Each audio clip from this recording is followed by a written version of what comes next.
Assalamualaikum warahmatullahi wabarakatuh. Bersyukur kita kepada Allah Subhanahu wa taala, berkat rahmat dan karunia-Nya kita masih diberi kesehatan dan kesempatan untuk mengikuti perkuliahan perencanaan pendidikan Islam di Institut Agama Islam Negeri IAIN Batu Sangkar tahun 2020. Bapak Ibu dan dosen pembimbing, sebelum kita masuk ke dalam kajian materi kita pada hari ini, perkenalkan diri dulu. Kami dari kelompok 1 beranggotakan 4 orang. Saya sebagai pemateri Dedi Henris, kemudian ada Ibu Yusra Devawati dan juga Sofia Majid dan juga Ibu Lisa Lazuardi. Sebagai dosen pembimbing di mata kuliah perencanaan pendidikan, Dr. Asmendri SAG MPD, dengan kajian materi kita hari ini pengertian peran dan fungsi perencanaan pendidikan.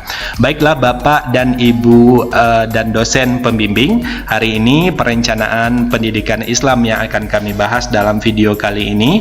Agar materinya tidak melebar kemana-mana, kami akan membagi ke dalam 4 topik pembahasan. Yang pertama, pengertian perencanaan. Yang kedua, pengertian perencanaan pendidikan. Kemudian pentingnya perencanaan pendidikan, dan yang terakhir, peran dan fungsi perencanaan pendidikan. Jadi keempat topik ini akan dibahas dalam mata kuliah pertama hari ini. Kemudian kita masuk ke perencanaan pendidikan. Nah, perencanaan pendidikan itu sangat penting bagi setiap organisasi. Perencanaan ini adalah proses terpenting dari semua fungsi manajemen, karena tanpa perencanaan tentu tidak akan tercapai tujuan yang optimal. Makanya dikatakan perencanaan itu sangat penting. Jika perencanaannya matang, maka kemungkinan kesuksesan sebuah organisasi lebih besar.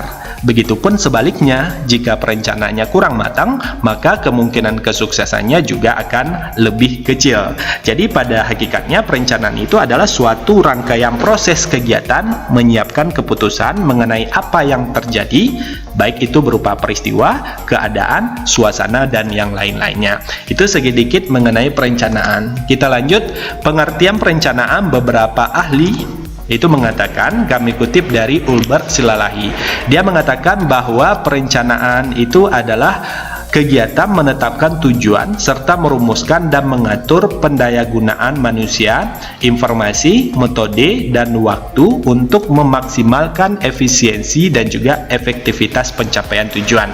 Di garis bawahi, menetapkan tujuan. Kemudian menurut Cokro Mijoyo mengatakan bahwa perencanaan dalam artian seluas-luasnya itu adalah proses mempersiapkan secara sistematis kegiatan-kegiatan yang akan dilakukan untuk mencapai suatu tujuan tertentu. Lanjut, menurut Hasibuan, yaitu perencanaan adalah sejumlah keputusan yang menjadi pedoman untuk mencapai suatu tujuan tertentu.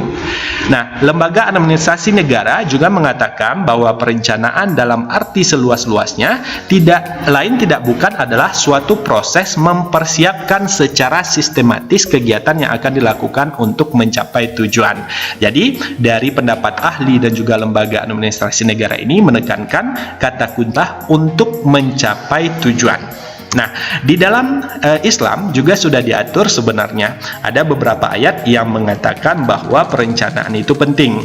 Di antaranya kami kutip 2 saja dalam surat Al-Asyr ayat 18. Hai orang-orang yang beriman, bertakwalah kepada Allah dan hendaklah setiap diri memperhatikan apa yang telah diperbuatnya untuk hari esok atau akhirat. Dan bertakwalah kepada Allah, sesungguhnya Allah Maha mengetahui apa yang kamu kerjakan. Dalam ayat lain dikatakan, dan tidak ada seekor burung pun yang ada di bumi dan burung-burung yang terbang dengan kedua sayapnya, melainkan semuanya merupakan umat-umatnya juga seperti kamu. Tidak ada satu pun yang kami luputkan di dalam kitab. Kemudian kepada Allah mereka dikumpulkan. Al-An'am ayat 38. Jadi dari kedua surat ini dapat kita simpulkan bahwa perencanaan itu adalah sesuatu yang harus dilakukan agar kita dapat melakukan apa yang sudah kita inginkan sesuai dengan yang diharapkan oleh Allah Subhanahu wa taala, dengan perencanaan untuk melakukan suatu aktivitas. Karena manusia itu aktivitasnya dinamis, maka harus ada sebuah perencanaan. Nah, jadi dapat kita simpulkan Bapak Ibu dari para ahli dan juga Al-Quran tadi, perencanaan adalah suatu kegiatan aktivitas yang terkoordinasi untuk mencapai tujuan dalam kurun waktu tertentu dengan tetap mengharapkan ridho Allah Subhanahu wa Ta'ala. Jadi perencanaan ini merupakan tahap awal dalam kegiatan atau aktivitas suatu organisasi terkait dengan pencapaian tujuan organisasi dan mencakup pendayagunaan sumber daya. Jadi kalau seandainya ingin mencapai suatu tujuan, tentu harus ada sebuah perencanaan. Nah, itu materi yang pertama. Yang kedua, kita akan membahas pengertian perencanaan pendidikan. Kami kutip dari beberapa pendapat ahli, di antaranya Profesor Yusuf Enoch mengatakan bahwa perencanaan pendidikan itu adalah proses yang mempersiapkan seperangkat keputusan bagi kegiatan pendidikan di masa depan. Kemudian menurut B. Baisie mengatakan bahwa suatu usaha melihat ke masa depan dalam hal menentukan kegiatan pendidikan memenuhi kebutuhan bangsa. Itulah perencanaan pendidikan menurut dua pendapat ahli. Kemudian ahli lain juga mengatakan bahwa perencanaan pendidikan itu adalah proses perkembangan pendidikan dengan tujuan agar pendidikan itu lebih efektif dan juga lebih efisien. Pendapat lain mengatakan bahwa perencanaan pendidikan itu adalah proses mempersiapkan seperangkat keputusan pendidikan untuk kegiatan dari suatu negara.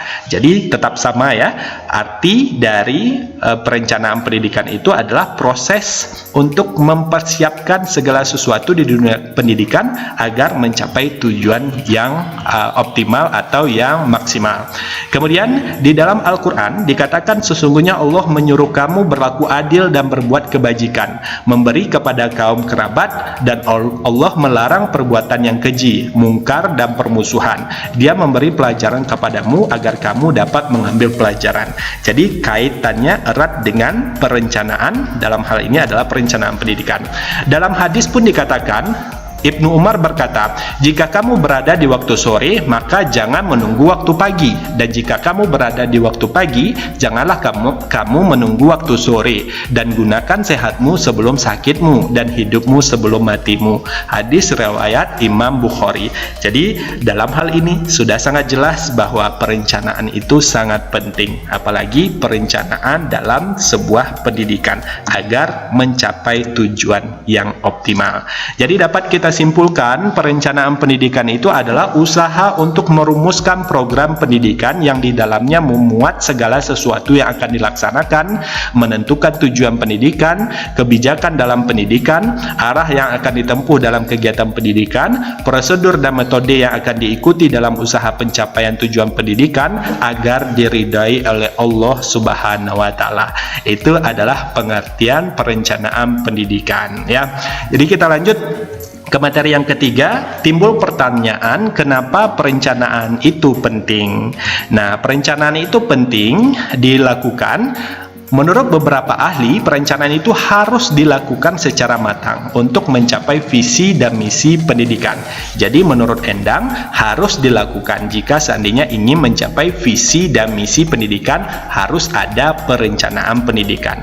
Kemudian yang kedua, menurut Nurdin dibagi dari beberapa topik. Katanya satu sebagai penunjuk atau pengarah dan pedoman. Jadi kalau sudah ada perencanaan pendidikan, itu sebagai penunjuk atau pengarah.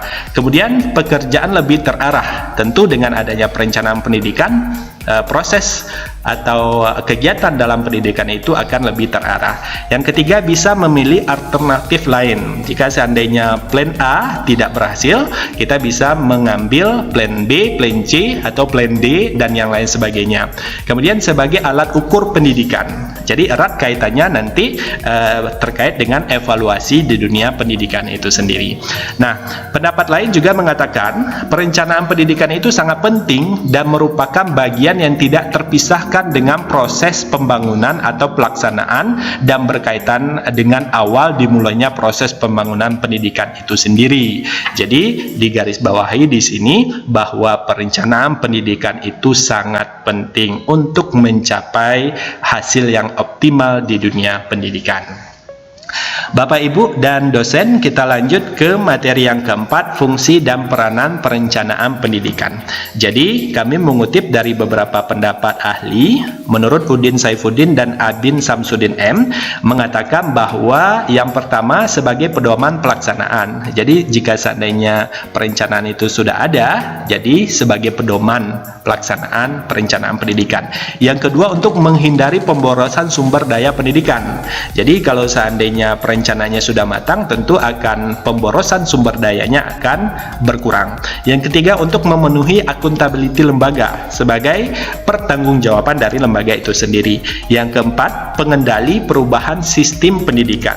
Kemudian pengikat aktivitas pendidikan dengan masyarakat. Jadi jika sudah ada perencanaan pendidikan, masyarakat akan lebih tahu bahwa pendidikan tersebut sudah punya perencanaan yang sedemikian rupa.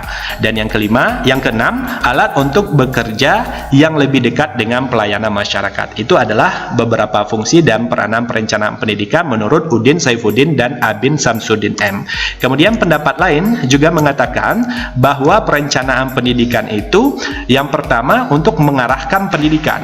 Nah, sama ya, hampir sama dengan pendapat yang tadi. Yang kedua sebagai pedoman pelaksanaan kegiatan pendidikan. Yang ketiga sebagai pemilihan alternatif. Yang keempat sebagai alat untuk menyusun skala prioritas pendidikan. Yang kelima dapat dijadikan sebagai alat dalam mengevaluasi pencapaian tujuan dan proses layanan pendidikan.